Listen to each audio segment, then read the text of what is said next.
This is a game by young Garry Kasparov, and he's playing white here. For a moment, we're going to play on the black side and see how we might defend his attack. On the next move, Kasparov played bishop to f6. So what's the threat? Ask yourself, what is the threat? Pause the video and find the threat. It's very simple. Pause the video. Okay, this is a classic mating threat. The queen can simply capture the pawn and mate the king with the support of the bishop. The pawn can't capture the bishop because the pawn is pinned by the queen, because the king is in the same file. So imagine that you were black here and see how you would handle this threat. So pause the video. Well, as usual, when a piece is under attack or a pawn, it can try to run if it can. You can move the target. You can try to capture the attacking piece. Or you can block, if possible. We can't capture the bishop because if the queen tries to capture here, the bishop is defended actually by this pawn, so the pawn could simply recapture. So we lose our queen. That's a bad move. The pawn can run. We can move the target. It could move up one, and that's a possibility, which black chose not to do. It creates other weaknesses. The bishop now would be very difficult to move, and it would still create another mating threat. If the queen could get in here, we'd create the same attack on this square here.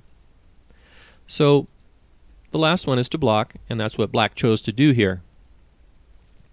Okay, now let's switch sides and look and see how Kasparov continues the attack, how we might do so. So pause the video.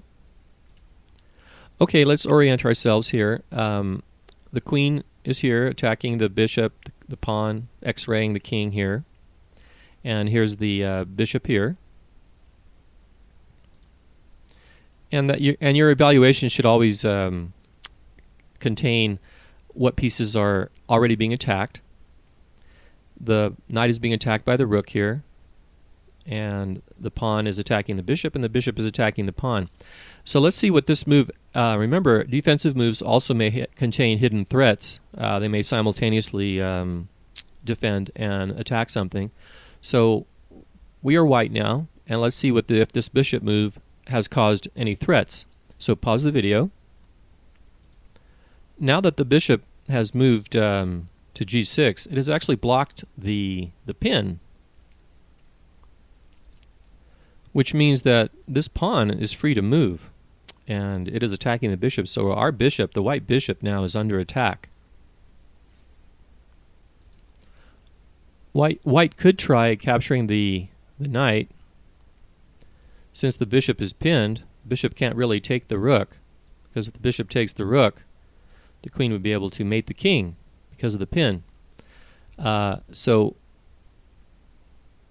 we can't do it that way, but if white captures the knight, the bishop can ignore the rook for a moment and simply capture the bishop, and we'd have a tit-for-tat situation. We win the knight, and black wins the bishop. But Kasparov wants more out of this.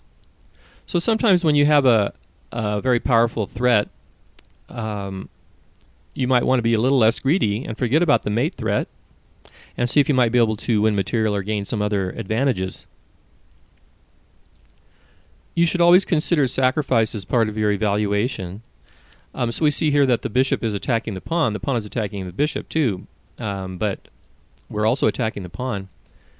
So white captures the pawn, and now the bishop's attacking the rook. He has to respond. So white has just won one material, and the king recaptures. And now see what this has accomplished. Pause the video and see how we can take advantage of this situation. It's very simple. Pause the video. Okay, we see here that the bishop now is truly pinned. The queen is already in line here, and now the bishop's defensive job is no longer at play, and the rook can simply capture the knight. So white has accomplished the winning of a pawn, and he has created two weak pawns, and this was all possible because of the pin. So look for ways of capitalizing on available power moves and change your thinking. Maybe you were focused on the mate too much and then didn't realize that you could win material or create other weaknesses in your opponent's position.